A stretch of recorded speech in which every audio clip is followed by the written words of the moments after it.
C'est le cortège des gueules cassées. Des dizaines de blessés des manifestations précédentes et une foule de faux blessés pour dénoncer les violences policières. C'était le week-end dernier à Paris, la marche blanche des Gilets jaunes. Venez avec nous! Vous êtes nos frères, nos sœurs, Gilets jaunes, avec nous! Cette manifestation a été organisée par des blessés, pour qu'on montre à la France comment Macron nous traite, comment Castaner nous reçoit pour de simples revendications de fin, de nouvelle démocratie et de fin de privilèges. Qu'est-ce qu'on réclame de plus? Et qu'est-ce qu'on reçoit? Des yeux crevés, des pieds en moins? Je crois qu'il n'a pas compris le message, le garçon, tout simplement. Une arme en particulier dans le viseur des manifestants, le LBD 40, la version moderne du flashball, une arme fabriquée en Suisse. Le LBD 40 aurait fait près de 200 blessés, dont une vingtaine auraient perdu un œil, de quoi instaurer un climat de peur parmi les gilets jaunes. On vient, on décide de venir, on essaye d'avoir un peu de courage et effectivement de venir, parce qu'on n'est pas sûr qu'on revienne avec nos deux yeux, nos deux pieds, nos deux mains.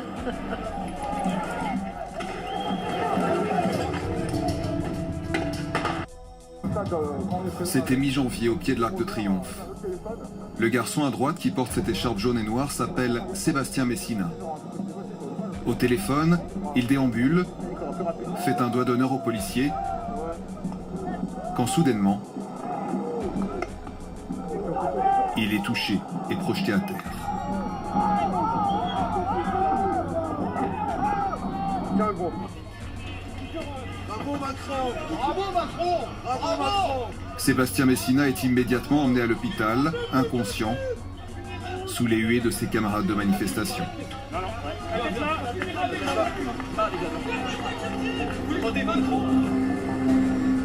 3 semaines plus tard, nous retrouvons Sébastien Messina dans la banlieue de Paris où il travaille. Le bilan est lourd. Sébastien. La balle l'a atteint à la bouche, il a passé 4 jours à l'hôpital et recommence tout juste à s'alimenter sans paille. Comment ça va? Ça va un peu mieux, ouais. Ça bouge? Ça bouge mieux qu'au début. Là, je suis à moins d'à peu près 20 mètres de la police. Ils sont tous en face de moi. Et là, ils me tirent dans la tête. Là. Donc c'est un tir délibéré de la police dans la tête. En plein visage. Et j'étais tout seul sans... J'étais pas une menace, quoi, pour eux.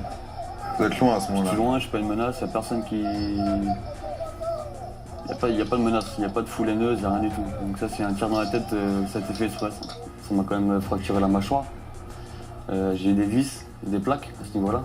Ça m'a carrément arraché la gencive et ça m'a arraché 5 dents. Donc ça a été fait exprès pour blesser. Sébastien a porté plainte contre X. Il est en colère contre celui qui a tiré, mais aussi contre ce gouvernement qui utilise une telle arme face aux manifestants. Et vous pensez quoi de cette arme, le LBD, là? À moi, concrètement, il faut l'interdire. Il faut vraiment interdire cette arme-là. Parce que ça blesse les gens, ça mutile.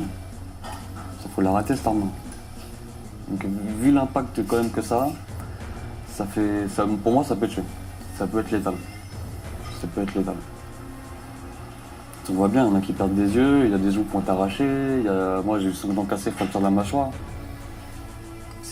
Quand ça sort du canon, c'est 300 km/h. Il faudrait l'interdire. Il y a une vidéo. Il est loin d'être un cas isolé.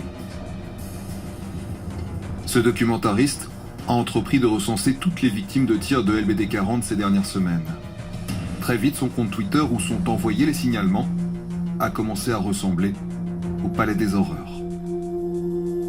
Je me retrouve effectivement à enregistrer, à consigner. J'ai des tonnes et des tonnes d'emails de colère, de désarroi, de désemparement, d'indignation, d'effroi, de sidération, devant à la fois ce qui est fait et comment c'est fait et par qui c'est fait. C'est-à-dire que tout d'un coup, c'est un monde qui s'écroule pour ces gens-là. Sébastien, il vient manifester. Il vient pas pour avoir des séquelles à vie, pour manger liquide. Il ne vient pas pour ça. Personne ne vient pour ça.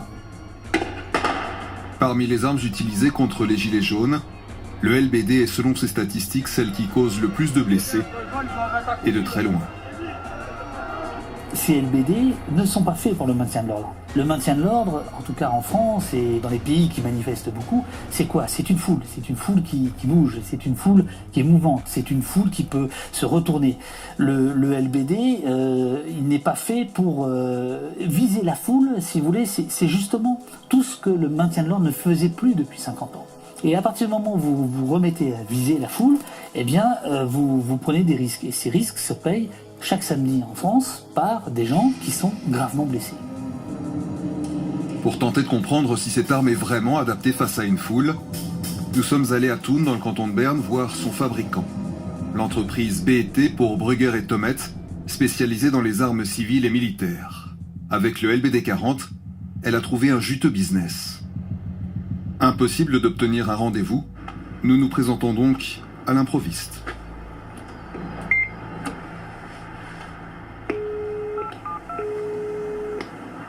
Ja, guten Tag. Hallo? Ja, Sebastian Vohr, ich arbeite für die Schweizer Fernsehen RTS. Und ich hätte einige Fragen zu stellen. Réponse peu encourageante. Finalement, devant notre insistance, l'un des responsables de la firme nous rejoint. J'ai quelques questions concernant votre LBD 40. Vous faites ta vidéo, quoi, maintenant. La télévision? Ouais, mais j'aime pas, hein. Vous voulez pas qu'on filme? Non. D'accord. Non. Après de longues discussions, le responsable nous explique qu'il lui serait trop dangereux d'apparaître à l'écran, que l'entreprise a reçu des menaces depuis le mouvement des Gilets jaunes et qu'il a peur d'être reconnu dans la rue. Il ne répondra donc que par écrit. Je vous prie de ne pas utiliser mon nom ou le nom du directeur dans le reportage. Entre-temps, on a encore reçu plusieurs menaces pour notre sécurité. Pourquoi y a-t-il autant de blessés avec le LBD 40 dans les manifestations? Je ne peux malheureusement pas répondre à cette question car je ne connais pas les circonstances exactes. Nous devons insister sur le fait que les munitions utilisées en France n'ont pas été conçues, fabriquées ni livrées par BET. Les munitions utilisées exercent une influence substantielle sur les effets et la précision. Le fabricant, c'est un marchand d'armes. Bon, il vend ses armes.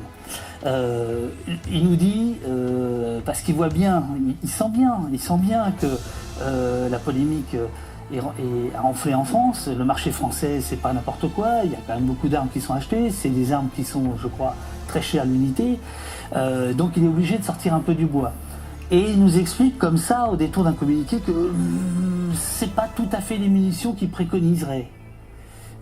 S'il a raison, alors il y a encore plus de questions à poser à l'État français.